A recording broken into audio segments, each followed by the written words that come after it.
Welcome to Really Dicey. This is Manny, and I'm here with Matt. And today we're going to talk about Dungeons and Dragons, the cartoon series that came out in the 80s. One of my favorite series of all time. I still watch episodes from time to time. It's had such a huge impact on me personally growing up. It was my first exposure to what Dungeons and Dragons was. I think maybe I started playing Dungeons and Dragons when I was 15, 16, but I think I watched the cartoon back when I was 10 or 11. So it was one of the first major things I've ever seen from Dungeons and Dragons. Um, s- so today we're going to talk about the series, why it's important to us, and I guess I'll share with you soon my top 5 episodes. Uh, Matt, your thoughts? Well, I didn't watch it growing up.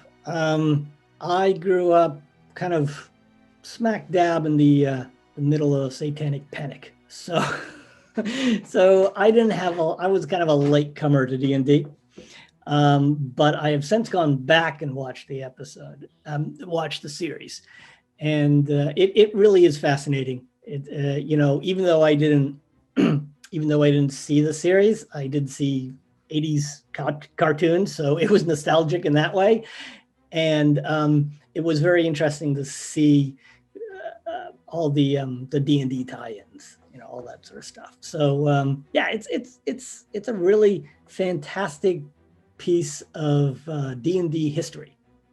Now, since you watched this much later in life than I did, because some people have said that the D&D cartoon is only great to me because, I remember it being great because I saw it as a kid. But you being a much older individual, um, did you feel it was corny, or did you have any problems with that? Well, I mean, bits of it were corny. I mean, it was an 80s cartoon. So, yeah, bits of it were corny. It also had, there were a lot more restrictions on cartoons in the 80s.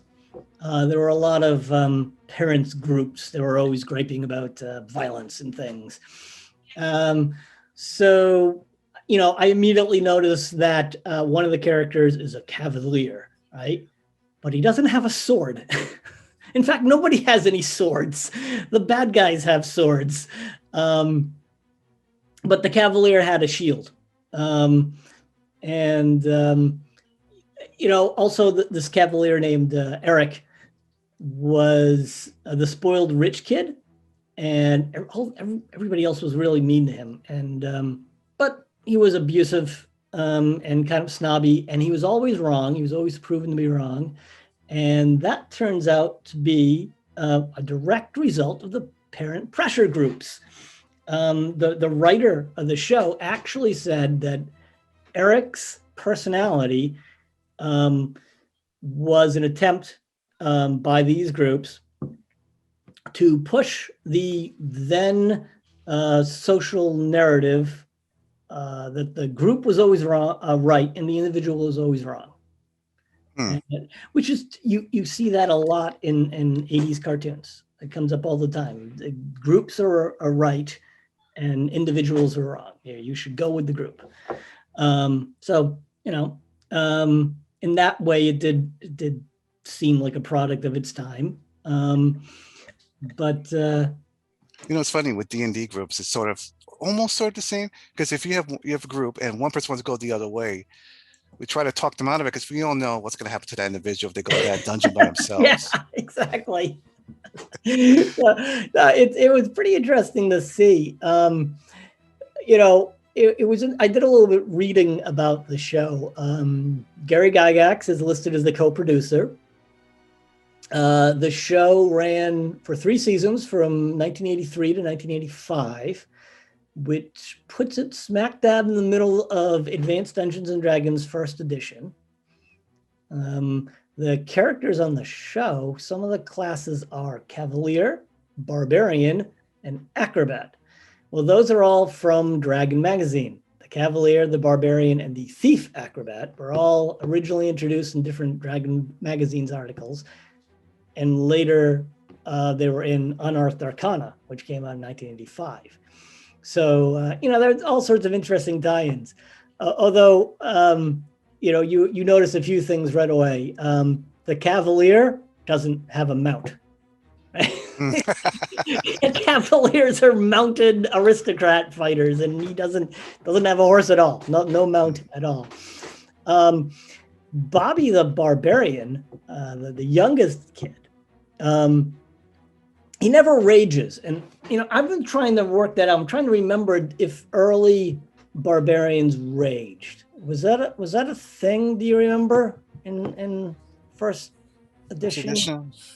Is it Unearth Arcana? Yeah, it's Let's Unearthed Arcana. Yeah. let's find out. All right. All right. And I know what you mean. Technically, he didn't rage, but he was a young boy, so he's just Right. very They had the upset. club and everything. Yeah. Yeah. Um, Personally, on a side note, I don't like the rage. I don't understand why barbarians rage. I don't know where that came from. I mean, the class is clearly based on Conan. mm. He never raged. He never lost. Well, he punched out a camel, but I mean, it's not the same thing. I don't understand where the barbarian rage comes from. It's that berserker thing, which is a pretty ahistorical sort of idea, maybe going back to the naked Picts. But anyway. Well, it could be a misunderstanding, or well, I mean, we as a culture, we look at when we think of barbarians in this time, we kind of think of them as, although it's wrong, the idea of they're savage or primitive, and if they're angry, they're just uncontrollable. Yeah. Maybe that's where it comes from. Maybe, Because you're right. I don't. Yeah, yeah, you're right. Conan never went insane. He was not. yeah. He was actually very tactical. Exactly. Um, Exactly. Yeah. I mean, I love the idea of the warrior that exists in from a primitive society who rejects the trappings of civilization and is very distrustful of magic. I always love that. I like the idea of the anti-mage fighter. But anyway, so yeah. I'm looking here. I don't see anything about rage. Let's just I'm looking. Detect illusion. yeah, that's right. They can see through magic. Yeah. Yeah, because they're so anti-magic. It just Yeah, doesn't work on them. No, I like that idea. But rage, I don't know where the rage came from. All right, I will put a note in the video if I found it and I'm wrong, but I don't see anything about that. All right. Well, if we're wrong, rage at us in the comments. Unleash your barbarian in the comments. But, so the other interesting thing was that this cartoon, these characters had a cameo in Forgotten Realms. Oh, did they? Yes. In the Forgotten Realms comics, I believe there was a one-shot in which we see some of the characters, and I believe Presto wants to become Ella Minster's apprentice. God help him. I guess he gave up and realized, all right, I might as well make my home here. Yeah. That's great. So no, it was a great show. I really liked it. I liked that it had a little bit of everything. It had a little bit of science fiction in it. There was that Lost Children's episode, so it was kind of like the expedition to Barrier Peak. Early D&D had more of a Vancian feel, where sometimes a little bit of science fiction crept in. And there was time travel, which wasn't so great. Yeah. There was definitely elements of horror. Yes, in the show. There are horror episodes there too. And of course they had the classic monsters from time to time, like I had the Beholder and the I Had the Beholder episode, which it's I don't know how I don't think it's definitely not the same stats wise as Beholder in the books. Well, that's one of the things I really liked about the show. It had a lot of the traditional monsters, the Beholder and unicorns and things like that, but it gave them new abilities, kind of like swapped them out. So it kind of kept things fresh, right? The unicorns could teleport like blink dogs, and the Beholder was undone by beauty. That's one thing I liked about the show was that combat, again, probably because it was an 80s television show, combat was short and less violent, and often victory wasn't based on fighting prowess. A lot of these monsters had kryptonites. Mm, Like the beholder, right? They shouted a pretty flower, and it faded away, yeah. which is kind of corny, but also, I think there's something to be learned there. I think that could be a good way to liven up combat, because so often combat just becomes this war of attrition where people whack each other over and over and over again until your hit point bar goes down and down and down, and then somebody dies. But in this show, you know, antagonists ran away, or somebody did something clever, or they, like I said, they had a weakness that was exploited. So I like that. Sometimes again it was corny and got a little cartoonish. They were riding a giant worm at one point. And they fooled some people by having three of them wear a cultist's cloak, like standing on each other's shoulders. I mean, That's where the kobolds got that idea. yeah, that's right. So that could be a great game. Again, if that's the sort of game you want to run. I mean, like Yeah. in session 0, if you say, "Hey guys, we're going to be running this kind of as a cartoon, so things can be a little wacky." So that could be fun. Yeah. This show in a way is very moral. It always asks the same question, almost in every episode. What would you have to do to get home? What would you sacrifice? And a lot of episodes, there were times where they were able to get home, but Yep. they sacrificed it in order to save someone or save a group of people. Yeah. Um, so that was really interesting. The show was very violent, and definitely there were parent groups that's trying to shut that down, which was a shame. I would like to see what they would have created if they weren't held back so much, the creators. Yeah. And they had a lot of talented writers. They had Paul Dini from who's known for Batman the Animated Series. They had Michael Reeves, who's done all sorts of great work as well.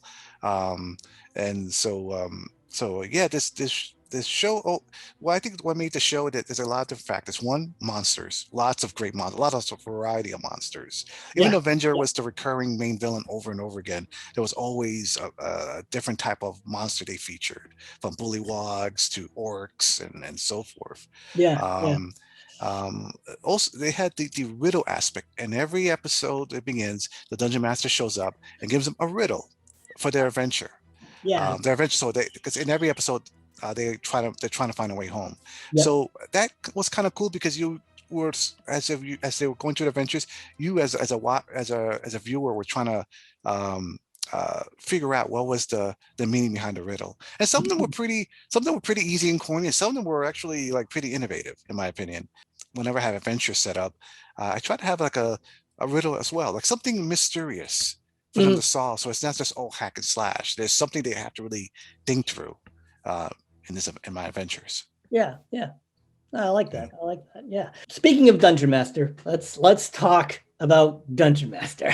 All right. So, for those who don't know, Manny, tell us who Dungeon Master is. Well, Dungeon Master is a wow. It's not easy to explain. He's definitely not God, but he's definitely almost like the storyteller, the bridge between um, the viewers to the world in a way. Um, uh, Almost like the moral compass of the show as well. But what the character is pretty much I'm going to assume it's like an ultra powerful wizard um, who guides the children to try to get them home, and along the way also helps them help other people as well. Right. Right.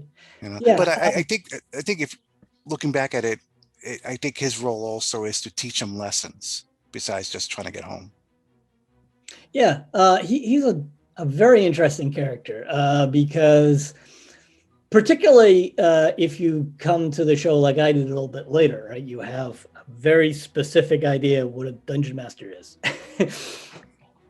And to have a character like in the show called Dungeon Master, he's a character in the show, would be like having your dungeon master in the game.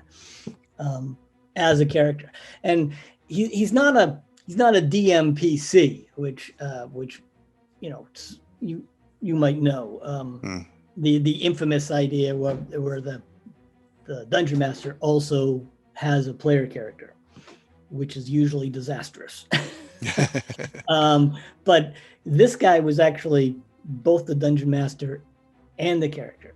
Um, and I really haven't seen anything like that in a game until Rutama, that Japanese nature role playing game we did a video about a while back, where the GM actually has a dragon character in the game. You can show up and guide the players. Hmm. So yeah, it's really interesting. And yeah, you're right. He always gave cryptic instructions. Um, would you say? I mean, obviously the cartoon isn't a game of D&D, but would you say that Dungeon Master was a good DM? That's a tricky question. Um, I don't think Eric would agree. Well, no. Um, myself, I think so. As a if I was to look at him as the way for the writers to talk to the characters, the way a dungeon master would play with Mhm. their players, yeah, yeah. I mean, um, he gives them a quest, he helps them out. Um, Even though there were some episodes where it seemed like they were gonna uh, be dead. He does come in a pinch sometimes, or sometimes to elaborate more. If they're a little stuck on his riddle, sometimes he'll show up and say, "Oh, you did this wrong, and this is what you should be thinking of." Although there were some episodes where he was just a character in the show, he had no ability to help them whatsoever. They had to actually help him a few Mhm. times. You Yeah. know, like the Search of the Dungeon Master, where Warduke prisons him with the ice sword. Um, Yep. and the characters and the main characters have to go save him.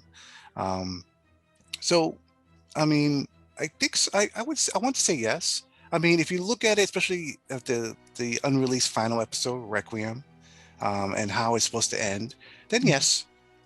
Although in again, he's just a character because in Requiem, and I hope I'm not spoiling it for everyone. If you haven't Oh seen that, no, decades old cartoon. if you haven't seen it yet, or know what I'm talking about, just YouTube Requiem Dungeons and Dragons, and you'll see the episode. They were able to construct something out of the final script, which was amazing. Yeah, yeah, I've Um, seen it. They did a good job. yeah, but when you find out that it's almost like his purpose was to help his son to come back to the good side again. That now it all makes sense. And then his way and how the show ends in the final script. I guess to try to answer your question, maybe it's hard to say because he's not a storyteller.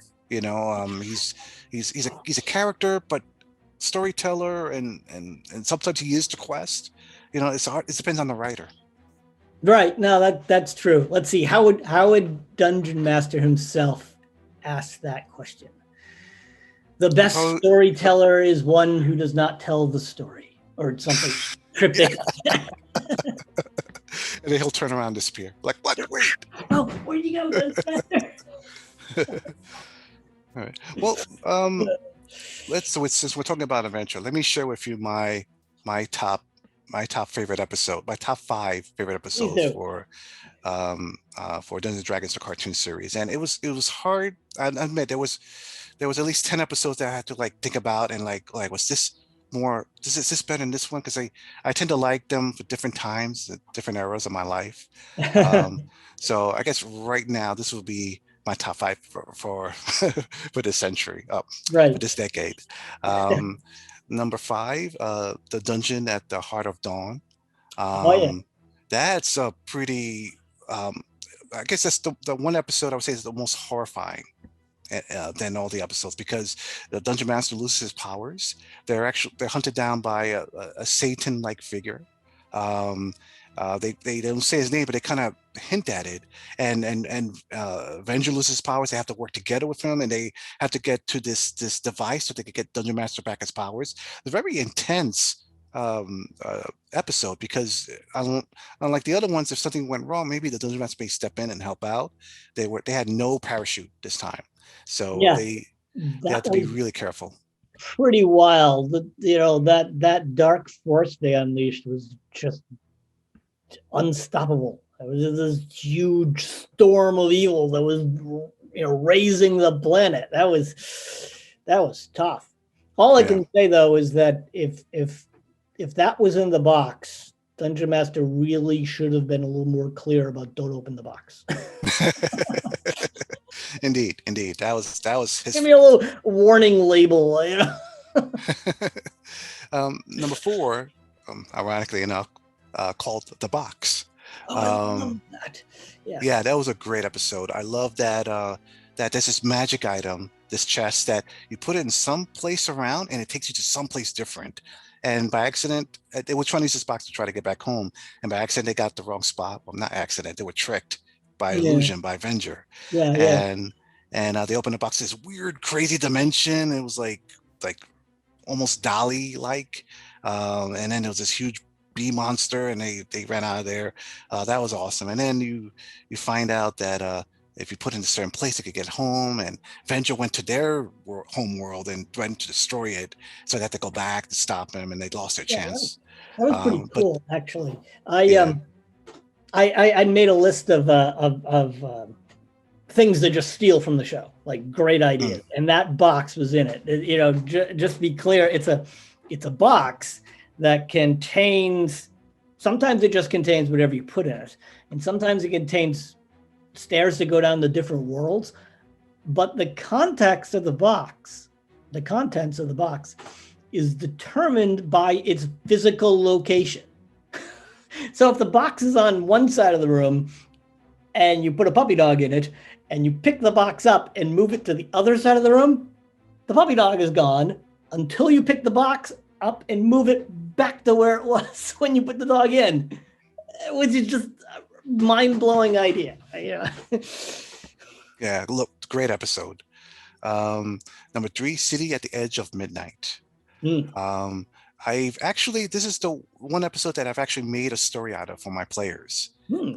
And it went well. I would have changed though, not using from Earth, because that I sort of confused them a little bit too. I would have made it from a different area in I think it was Forgotten Realms, what I was playing in at the time. But it's a great episode. The idea of children being stolen to work in this clock tower, so so it could stop the clock from striking midnight, and it's run by these lizard monsters and this the what's it called, the Night Walker, this demon. um and I just thought it was a great episode. It introduced some interesting new supporting characters as well. I thought it's just a fun episode. It's definitely an episode I like because I envisioned that as a campaign already once I finished watching it. I'm like the idea of a dungeon, but instead of a dungeon, it's a clock tower, and you have to stop it from striking midnight. I think that'll be a fun scenario. Yeah, that sounds pretty cool. I must admit, I missed that one. I Mm, will go back. I'm going to go back and watch that tonight. That sounds fantastic. mm. City on the Um, Edge of Midnight, did you say? yes, City on the Edge of Midnight. Um, Number two, Valley of the Unicorn. Oh, yeah. Um, that one's a good fun one. And also I think I find it the most emotional for some reason, like the fact that Bobby uh, was stuck in place and wasn't able to save his dragon in time from his horn from being stolen, and it was his anger that broke through that ice thing. I don't know. I thought that was cool. I don't know, something about that. Maybe it's a little simplistic, but at the same time, I like it. But it's a great unicorn lore Yeah, also. I know. I agree. That was a very emotional episode for me. It was when the wizard stole the horns. Yeah, Kalek, I believe Yeah, his name is. Khaled. Yeah, I liked him. The poor unicorns were just they went from being these majestic beasts to just these rail thin gray beat down animals. It was tragic. It's a Yeah, good episode. Kalek. Just to sidetrack a little bit, Kalek was also an action figure. Kalek, Strongheart, Warduke, and Warduke was my favorite like toy growing Yeah, up. yeah, And I'm not sure why. Like I'm looking at it. I don't know if you looked at it recently, and part of me is thinking like, ooh, like okay, this person's like half blue armor, blue dragon armor, and half not, like almost like barbarian, and but has a cool helmet with bat wings and red eyes. You know, it's almost like it's like these two classes in one. It's like it's almost like doesn't make sense, but there's something about him that is just really cool. It's just something about the design that just worked. yeah. Um, you know, but my number one episode that I love the most that has made a huge impact in how I looked at animation forward after seeing that episode is the Dragon's Graveyard. Mm, Because if you're stuck watching cartoons from the 80s, all of them are very cyclical, and in a way they don't um, uh, uh, uh, move on story wise. For example, the Smurfs, Gargamel, Gargamel will always be after the Smurfs, try to sure. get it, and it's gonna keep going over and over again. Same thing with Gummy Bears. Same thing for like most 80s cartoons, Spider Amazing Friends. It's always the same template. Nothing moves on. No, the story doesn't change. But Right. this episode is different because the characters are almost self-aware. We're like, okay, every time we try to get back home, Venger stops us. Why don't we just take out Venger once and for all?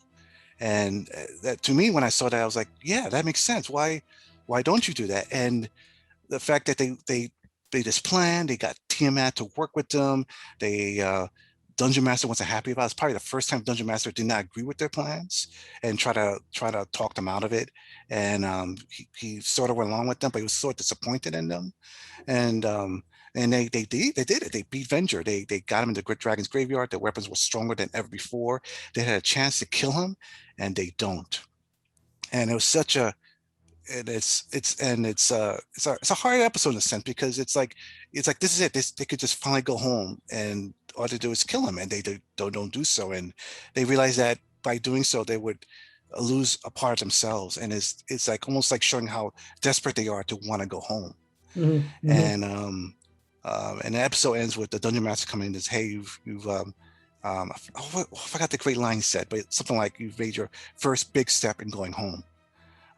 So to me, it's a great episode because again, it's not many episodes of cartoon episodes in the 80s that ever like really made you really think that way about a series. And think like, hey, maybe we should think beyond the template that they set up and think about like, okay, how do you actually solve this problem? Yeah, yeah, Um, yeah. so yeah, so that's why to me that's my favorite. That's the episode I will watch like every like once a year at least. Hmm. Whenever I'm feeling down a little bit and I want to watch a great episode of something, I'll watch that. Cool, cool. Yeah, um, that episode also upset the parent groups. Yeah, because it was the first time where the main characters were like, "Hey, let's kill the bad guy. What's it for? What are we doing?" Maybe Even murder is the answer. Maybe that's what we should do. Although, at the end they decided not to murder them, yeah, so I think yeah. So that's that a win. That's a good thing. yeah, I mean, even like Transformers, same thing. Like they knew like instead of like they always waited till the Decepticons did something before they got out of their base to do something. Why not? Has anyone ever like and them considered like maybe we should find out where they are and destroy them? Why wait for them to do something before we Yeah, react? yeah, You exactly. know? So that episode really like as a storyteller really opened my eyes as a kid.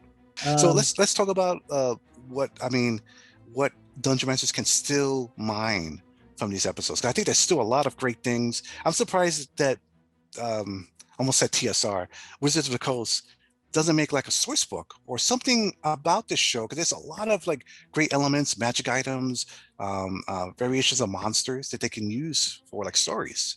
I don't know. I'm going to guess it's the same reason why we didn't get action figures of the main characters, and that is licensing. Hmm. Boring answer that no one ever wants to hear because it's just prosaic and so uh, so disheartening. Just Yeah. somebody has the license, and so somebody else can't use it. That's my guess. I don't know. But you're right. There are all sorts of things that you could take from this show. Not, we've already mentioned a couple that fantastic box. That's great. That they had some great monsters. Just some little things. I remember in one episode, um, they fought these snail men who captured them all with slime lassos. Oh, That's I kind have of the neat. Beholder. Yeah, yeah, I thought, oh, that was kind of cool. um, and they had some great locations. Remember the prison of agony Yes. extended over the volcano? Oh, that was pretty cool. By chains, that was pretty neat. I forgot the name of the episode, was there was one where they were losing their weapons powers. So they went to this like place with this giant skull and they had to put the weapons in there. I'm like, Yeah, yeah, and then when Venger was trying to mess things up, ghosts came out and try to fight them, fight Venger. That was fun. yeah. That was pretty good. That was pretty good. There were some clever little ideas, some little tricks, uh, like the characters, the kids are confronted by two dungeon masters, each one calling the other one the imposter. And we all know the situation. The two, which one's the real one, and the twist was that they were both imposters, which I thought was hilarious. Like, oh, that's mean. I like that. I'm gonna use that one. They were both imposters. Yeah, but that's clever. Not many Yeah, shows even nowadays do that, yeah. in my opinion. What you think of Venger?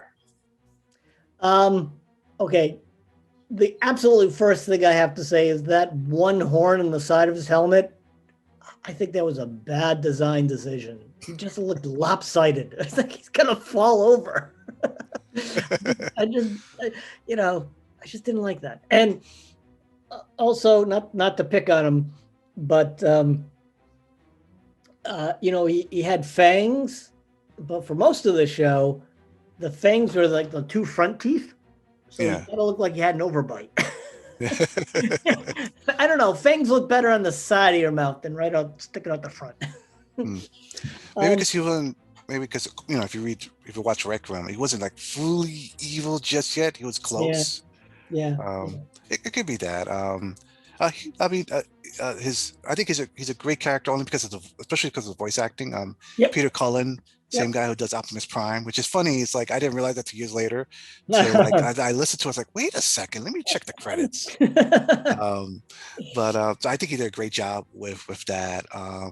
Shadow Beast or Shadow Demon, The Shadow um, Demon, his his yeah, second in his command. second in You command. know, I liked Shadow Demon. The Shadow Demon was pretty cool. Yeah. yeah, Shelby is very cool. He was pretty much the main villain throughout most of the episodes. Only a few. City at the Edge of Midnight, for example, is one of the few ones where that he's not in it at all, which is Hmm. interesting. You know, Tiamat. I love dragons now because of Tiamat. I don't something about a five-headed I don't know. It's funny because Tiamat in the D&D and in Dragonlance are very different, but Yeah. the Tiamat in the Yeah. cartoon series I liked a lot. Yeah. I Um, like I like I like Tiamat. Although there was early on anyway, they were a little inconsistent about her size, and she kept springing up from all sorts of places. Like there was one episode where she just like popped out of a closet. How did a five-headed dragon get in here? What's going on? Yeah, the villains were good. I thought most of the quests that they went through were fun to watch. Again, almost every episode had different monsters, so you were never Yeah, really, I never felt really bored. It was always something new and different that they yeah, were in. and I like the way they kind of surprised you, kind of changed things around. Like in the beginning, I was thinking, wow, the moral of the story is never trust an NPC. These people are all terrible. But as I watched more episodes, they kind of mixed that up a little bit. And sometimes, uh, you know, what I like a show that has beautiful evil characters and ugly good characters. I just find it really simplistic when all the good characters are beautiful and all the bad characters are just hideous. So they switch that up a little bit. And you weren't always certain whether someone was going to be good or bad. Any thoughts about the main characters? Um, well, I thought, well, okay, Hank's bow is just too powerful. It just does whatever he needs it to do. Like sometimes it creates light, sometimes it shoots people, sometimes it turns into a rope, sometimes it just, there was one time he broke a spell just by kind of shooting it into the air. And I'm like, how did that? What happened? What's going on here? Um, and who was the Sheila? Um, I thought it was I thought it was kind of mean to call her a thief just because she had the cloak of invisibility. I mean, she never stole anything. She never even thieved around. She didn't even really sneak much except when she put the cloak on. So I was like, "Geez, okay." um, Diana, the acrobat, I liked her. I thought she was pretty good. Um, and I liked her. I liked the fact that she was a gymnast before she even got to the realm, so that her power didn't all come from her device. She had that magical staff, but she Yeah, was a gymnast anyway. She could flip around and do things. She was the only one I thought who actually had, well, any sort of abilities beyond the magical weapons. The rest of them were just kids. yeah. Yeah, Um, the acrobat class is very strange to me. I like to know, did the show come up with that? And the show came up with that first. Why? Like of all the different things you could be, I don't know. It's like would they couldn't find a think of a different fighter class or something to Well, go with it. acrobat's actually a thief acrobat, right? Hmm. The full name of the class is thief acrobat. Like I said, it was introduced in a Dragon magazine. I don't have the exact date. Um, I actually played one once. Hmm. um, it was really a thief class with extra flippy, jumpy bits. Bobby, the little barbarian, he was fun. He was a 9-year old. Um, I guess the biggest problem for me was Eric.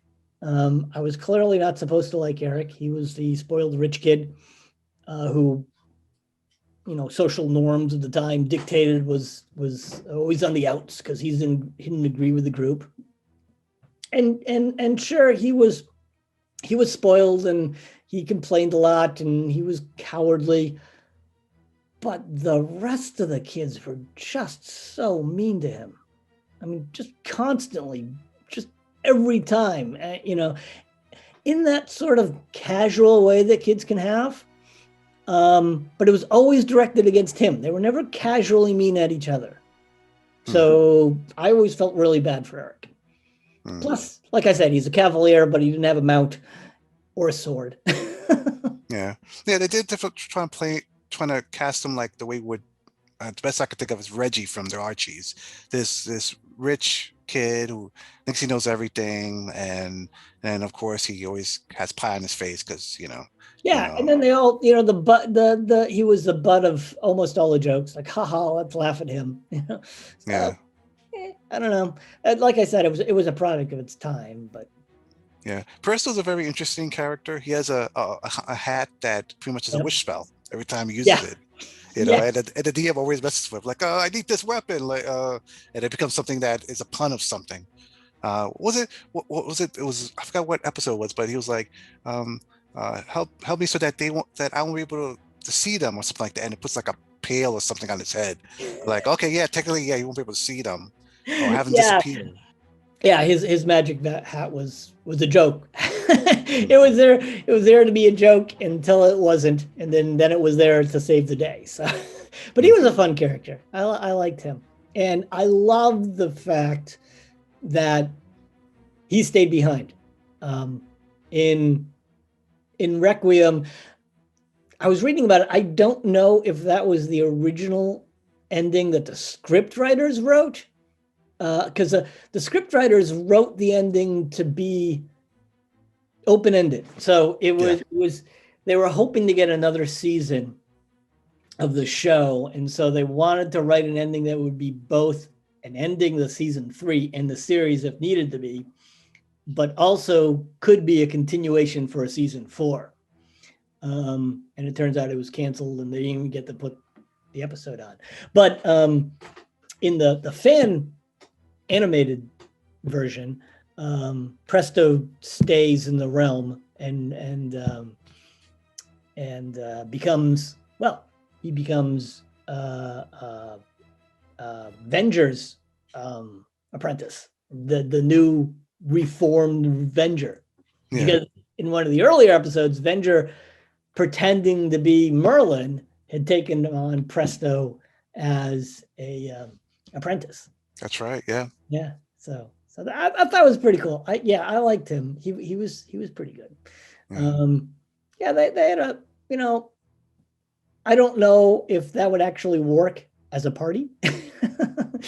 um, and in a lot of ways, the a couple of the characters weren't really classes; they were just called that. The Cavalier, like I said, never mount. The thief never did any thieving. The Ranger never did any ranging. He had a bow, but he never talked to animals or tracked anything down or anything. He was a guy just in green with a bow. Yeah. So, they weren't really the classes except for the barbarian, the wizard, and the acrobat. And Bobby and Uni were good characters. You got the young kid who fits the barbarian. Probably out of all of them, maybe he fit the barbarian trope the best because he was very, he always started with his heart and Yep, always a little yep, yep, reckless, yeah, yeah, and has the most destructive weapon of all of them. yeah, Um, yeah, yeah. He was always Earthquake making cub, not cub, the club club, club. that And, somehow never managed to damage them. yeah. Like there was one episode where they were in a cave behind the waterfall. There was actually forming the edge of a natural reservoir. So there was a lake up here and a waterfall, and there was a cave underneath it, and they were being chased by a dragon or something. And they run into the cave, and the dragon's following them, and Bobby thinks it's a good idea to knock a hole in the wall, and it just collapses the whole cliff face, and the thousands of ton of lake water just comes down and washes away the dragon and everything. And then next scene, the characters are running away. Like, oh wow, that worked. What? Okay, fine, it's a cartoon, I guess. But they were literally in the cave that he collapsed under under a lake. So clearly it was a cartoon. So it was using cartoon logic. So there was this one little scene where somebody was running down upstairs, and the stairs are being destroyed behind them. And I thought, oh yeah, wow, one-way stairs. That could be a cool trap. That's just the way my mind works. Always thinking of horrible things to do to my characters, but it's a fun show, and it's all available online. So go on to YouTube and check it out. Yeah, and I believe that, I mean, you could get all 26 episodes plus I think that's the extra credits features talks about Requiem, but you could get that on DVD right now as well, and I Yep. think it's still very affordable. Yeah. I'm hoping one day that someone out there makes the final episode, or maybe even reboots the series. I wouldn't mind seeing a reboot. I know people tend to fear reboots, but I like to see. I think this is like a really great potential for something more to happen. But we'll see. We'll see how time goes. That that makes sense. I mean, Wizards of the Coast is doing all sorts of things with the license, and the game does seem to be aiming at a younger audience. So I wouldn't be surprised if they did a cartoon.